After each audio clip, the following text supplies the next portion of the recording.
give it first. Because when you give it, you receive so much more. Please welcome our feast builder in Makati, who's filling up that room with his team, working hard, and the Makati feast is doing so well. Please welcome my dear friend, Randy Borromeo. Let's give it up for Brother Bo Sanchez. Good morning. Nandito po ako. Good morning. One thing I've learned in my life and in the life of a Christian, we are all called to give. One thing I learned also is that we should give until it hurts. Can you raise your right hand? Can you tap the person beside you and tell that person, give until it hurts? Can you raise your left hand? Tap the person next to you and tell that person, you're hurting me. Good morning, brothers and sisters. Yes, I learned a lesson that I should give until it hurts. But I learned more than that. Today, I can, and if I say this like I'm boasting in the Lord. I can truly say that today, I have learned to give until it doesn't hurt anymore. I have learned to give my life to the Lord. And I have pledged, and I have told Him, I have made a pact that, Lord, there is nothing that you will ask of me that I will not give you. I was born to a big family where I have 3 brothers and 5 sisters. So all in all, we're 7. Joke. That's a joke. So next time if I do that, that means it's a joke. Okay? Anyway, so I come from a big family. And I was trained and we were taught to always give. If you have 8 brothers and sisters waiting and setting their sight on that bowl of spaghetti, imagine what will happen if we did not learn, if we did not know how to give, especially me. I found out that while I was growing up, I always had more. Pag yung mga kapatid ko, they're not as big, they're not as good looking, they're not as... You know, my lola would always tell us, if you're going to leave something for somebody who's not yet home, if you're going to choose, always leave the choicest part. So, kung bangus, you leave the stomach part, kung sino yung wala. Kaya as I was growing up, I always was late. Drumstick, I would always, kunyari, no, my brother, papapiliin ka, 2 pencil. 2 pencils, oh, what do you want? I would always look for what is not nicer. No? And then I would pick that, so that my brother will get the nicer pencil. So I was trained to live like that. When I was 12, I had this encounter with the Lord. I was walking along Damascus Road, and the Lord spoke to me, Randy, why are you persecuting me? Of course, I read that in the Bible. I had I started a personal relationship with the Lord. I gave my life to Him. I was 12 years old, and then a few years after, I backslid, and I recommitted my life when I was 18. And I told the Lord, game na ako. That was April Fool's Day. That day, I became a fool for the Lord. And I've never stopped being a fool for the Lord. I've never stopped giving. Today, I'm going to share with you 3 things that I gave to the Lord, and the more than 3 things that He gave me back. Number 1, I gave the Lord my time.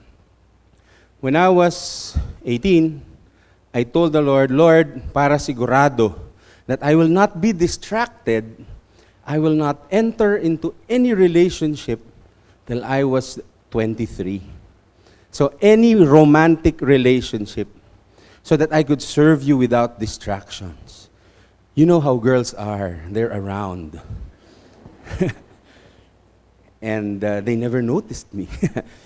And so sabi ko, Lord, sige, serve. So dumating ako ng 23, sabi ko, Lord, sige, masaya.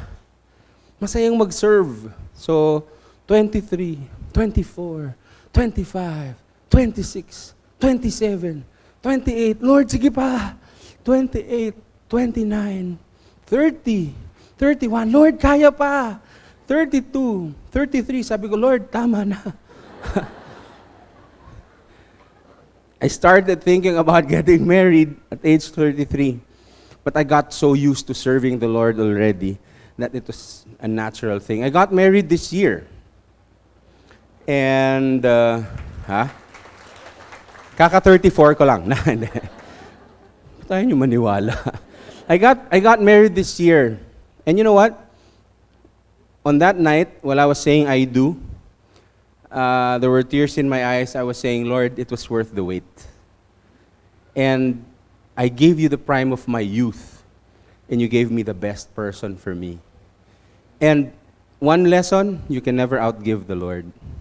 You can never outgive the Lord. I gave him my time.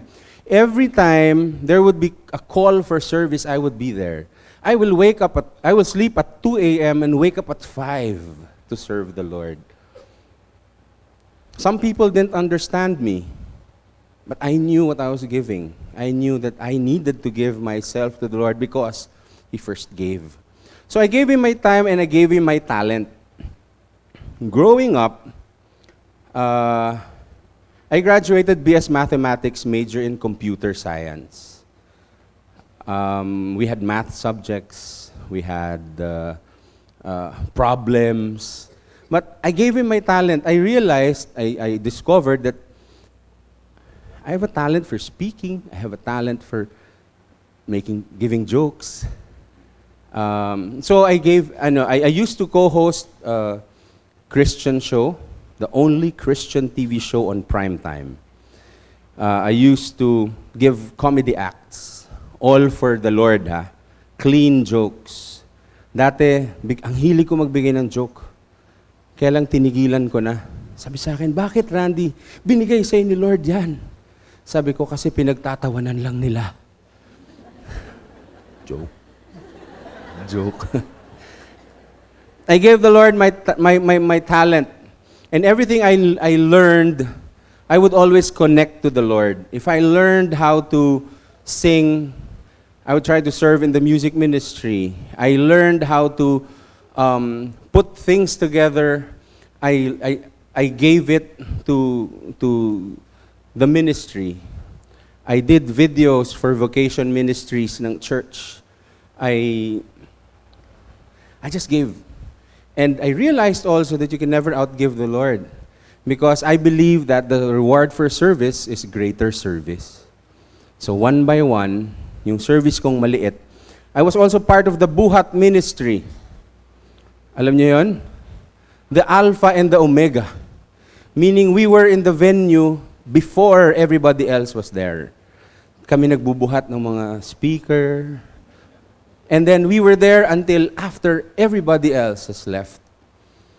Siguro hindi kayo nagtataka kung bakit naman ako nasa Buhat ministry. Kasi yung mga speakers kasi lalaki ko. So, and I just continued to give. That was my life. I gave him my time, my talent, and I also gave him my treasure. Akala mo naman ganong kalaking treasure, ano? But I'd like to spend some time here because para sa akin, it's the most tangible and you can start giving right away. I would always tithe. As a student, I would have my baon. Pero I would believe in the principle of tithing. I would set aside 10% of my baon. Kahit piso, tatabi ko yung 10 centavos. And I would tithe. And I would write the Lord letters. Lord, this is my offering. Lord, konti lang to. Alam ko hindi mo kailangan to, but I'll give it to you. So I would write, and I would write prayers, and the Lord would give me back. There was one time I was looking at my maong. Sabi ko, Lord, yung maong ko, punit-punit na. Medyo makupas-kupas na. Kung ako yung, siguro, kung ako yung maong, Tapos kasi laki ko yung gumagamit sa akin, di ba? Ninipis ka kagad eh. So, I said, Lord, wala na akong maong. So I was praying in my room. My brother who went inside my toilet, biglang binuksan niya yung pinto. Sabi niya, Randy, nagdadasal ka ba? Sabi ko, oh. And then he threw me an envelope. I opened it, SM gift checks. Sabi niya, bumili ka ng maong.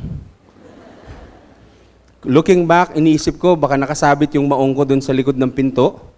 Nakita niyang manipis na, or I was praying too loud. Lord, pahinging maong! But you can never outgive God. So, meron akong maong. There was one time, a call was being made. I was working with a company, an airline company, and I only had 3,000 pesos to my name. 3,000 pesos. And it so happened that the 3,000 pesos was in my wallet. Madali yun kung nasa bangko eh.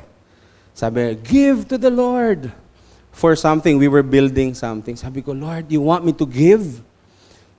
In my heart, the Lord said, yes. Siyempre, kinabahan ako. Lord, ikaw ba yan? So, I pulled out my wallet, got 3,000 pesos. Alam niyo yung stepping out in faith? Yung nilagay kong ganun, yung parang, di ba pag magbibigay ka, parang, ayoko. Hinulog ko with all my faith. And I told the Lord, Lord, ayan, wala na ako. You can take me now. The next day, I went to work. Biglang may inabot sa akin na pink paper.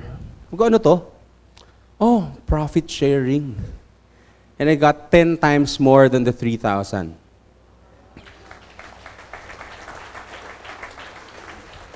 I said, Lord, di talaga kita kaya.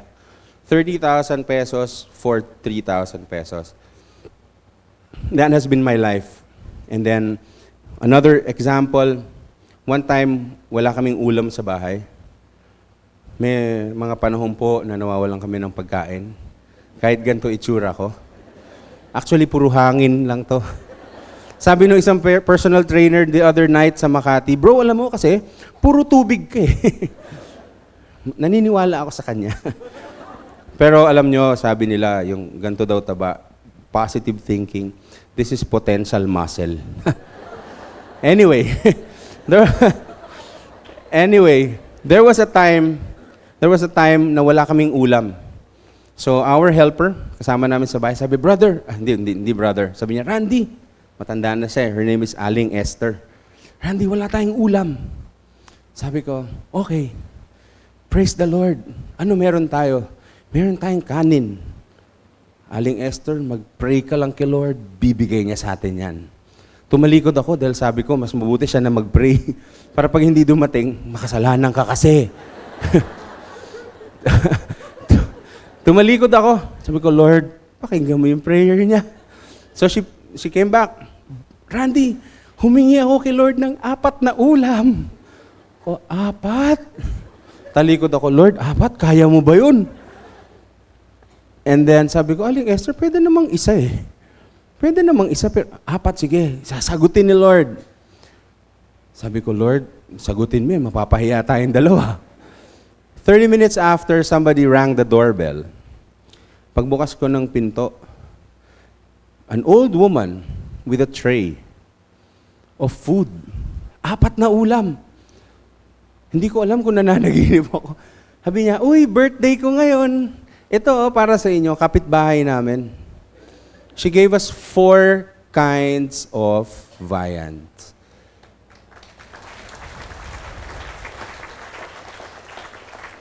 Sabi ko, I was eating, nangingilabot ako. Sabi ko, Lord, alam ko na. Kahit kailan hindi mo ako gugutumin. Totoo. And I was saying, Lord, how faithful you are. And I knew in my heart that it was because of the lifestyle of giving that I was already living, that the Lord was taking care of my needs. Any need ng ministry, I do not have millions and millions of pesos, but whatever I have, whatever I can give, whether it's time, talent, and treasure, I give. Tapos na yun, kumakain na kami, biglang nag-doorbell ulit. Sabi ko, baka babawiin. Inubos na natin. Pagbukas nung pinto, sabi niya, "Uy, ito pa, ice cream." The Lord didn't give us 4 ulams that day. He gave us dessert. And sabi ko, Lord, sobrang galing. Why am I sharing this to you? If I will have 30 days left to live, I will continue to give. I will continue to give because it's a lifestyle. It's a lifestyle, I think, that all Christians are being called. God gave. Jesus gave. Whether it's Jesus gave whether he would be praying for people, he gave himself up. So it's a lifestyle of giving that the Lord is calling us all to. And I just praise and thank the Lord because I was raised that way. Yeah, sometimes mahirap magbigay lalo na pag wala ka na. Pero mas mahirap pag hindi ka nagbigay. Dahil alam ko na kapag walang-wala na ako, that is the time that the power of the Lord will be most evident. The Lord will see us through. The Lord will break through. The Lord will give us financial breakthroughs. The Lord will give us emotional breakthroughs, mental breakthroughs. It really doesn't matter how much you give, how much money, how much time, how much talent you give. What is important is how you give. It's not so much what it makes for you. It is what it makes of you. Because when we learn how to give, we become like Jesus. I'd like to end with a poem. Kanina, I was contemplating dun sa may kainan dyan. While I was contemplating, I was also eating. But while I was eating, the Lord gave me something. The Lord gave me a prayer. And the Lord gave me a poem. I do not write poems, pero kanina I got a pen and paper and I wrote it. I'd like to read this to you. Kita niyo,